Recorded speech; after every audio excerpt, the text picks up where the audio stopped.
Dan untuk membantu kita memahami prestasi suku pertama dan apa yang patut dijangka untuk pasaran saham ekonomi pada suku kedua, saya persilakan tetamu yang sudah bersedia dalam talian adalah Imran Yassin Mat Yusof, merupakan Ketua MIDF Research. Saya nak ucapkan terima kasih Imran kerana sudi meluangkan masa bersama kami pada jam pagi ini. Daripada kita lihat ringgit, bagaimanakah prestasi daripada seminggu ke sebulan, termasuk juga dengan pasaran Malaysia dan pelbagai lagi data dan laporan ekonomi yang telah dikeluarkan oleh Dawson dan pelbagai lagi agensi. Dan memandangkan kita hampir berakhir suku pertama tahun ini, Imran, boleh Imran beri ulasan mengenai prestasi pasaran saham untuk suku pertama dan apakah antara faktor-faktor yang mendorong atau memacu prestasi ini? Selamat pagi Nina.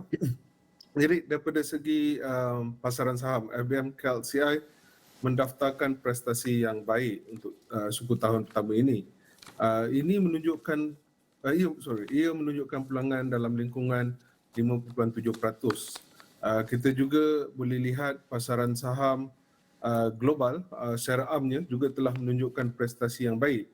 Peningkatan tertinggi adalah di Jepun, di mana Nikkei mendaftarkan pulangan dalam lingkungan 20%. Hanya Singapura, Thailand dan Hong Kong yang lemah dalam tempoh yang sama.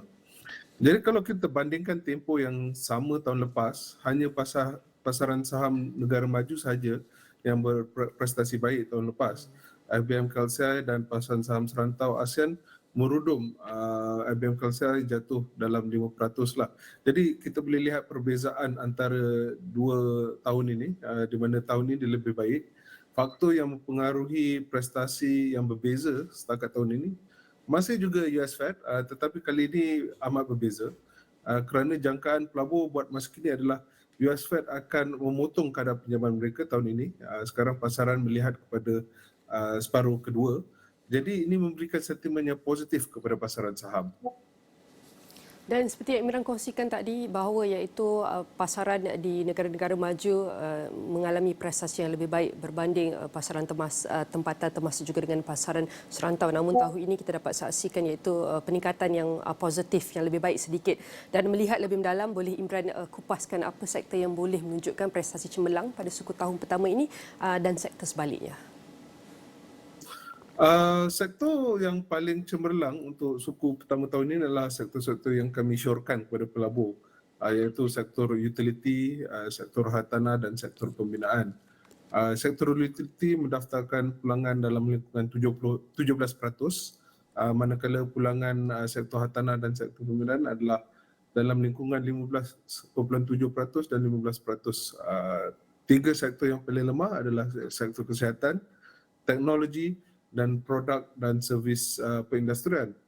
Tetapi konteks lemah ini berbeza daripada tahun yang lepas. Ini kerana walaupun kita katakan lemah, ia masih lagi menunjukkan pulangan atau peningkatan. Peningkatan sektor kesihatan dan teknologi adalah sama, iaitu dalam lingkungan 1.7%, manakala sektor produk dan servis perindustrian menunjukkan peningkatan 3.3%. Jadi kita lihat tahun lepas sektor yang lemah adalah sektor peladangan, sektor kewangan dan sektor sama juga produk dan servis perindustrian, tapi menunjukkan kerugian dalam lingkungan 5 hingga 6%. Jadi setakat tahun ini tiada apa-apa sektor yang menunjukkan kerugian atau yang sektor yang lemah lah.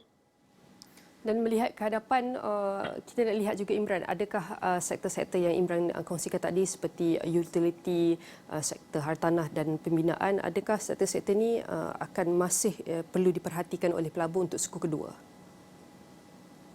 Untuk suku kedua, sektor yang kita syorkan untuk pelabur perhatikan adalah sektor pembinaan dan hartanah. Tapi kami tukar sikit, sektor utility mungkin telah mendapat apa yang kita katakan overvaluation lah. Jadi daripada segi itu kita lihat pada sektor minyak dan gas pula. Dorongan sektor pembinaan adalah projek-projek yang dijangka akan meningkat seperti data center, warehouse dan projek infra. Manakala sektor hartanah akan didorong oleh situasi yang makin pulih dan juga OPR yang kekal kepada 3%. Minyak dan gas pula akan didorong oleh harga minyak yang stabil. Sekarang ini antara 80 hingga 90 dolar setung.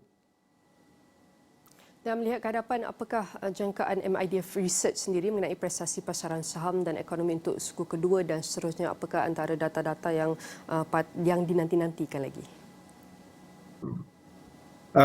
Kami masih lagi positif untuk tahun ini.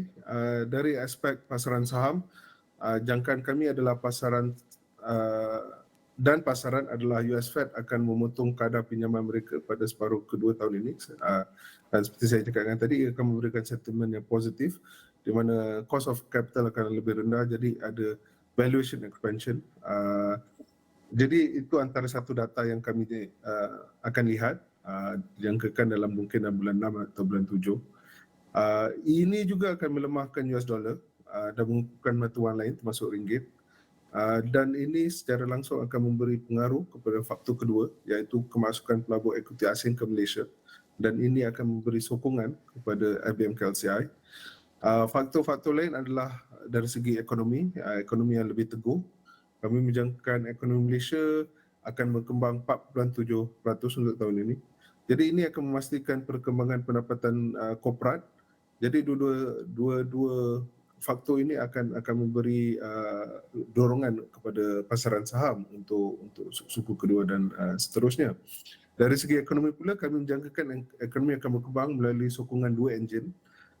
Permintaan domestik akan terus mampan, itu satu enjin. Enjin kedua adalah dari segi perdagangan luar. Jadi kami menjangkakan ia akan pulih. Jadi kita ada nampak data-data seperti trade data yang baru-baru ini menunjukkan ada pemulihan.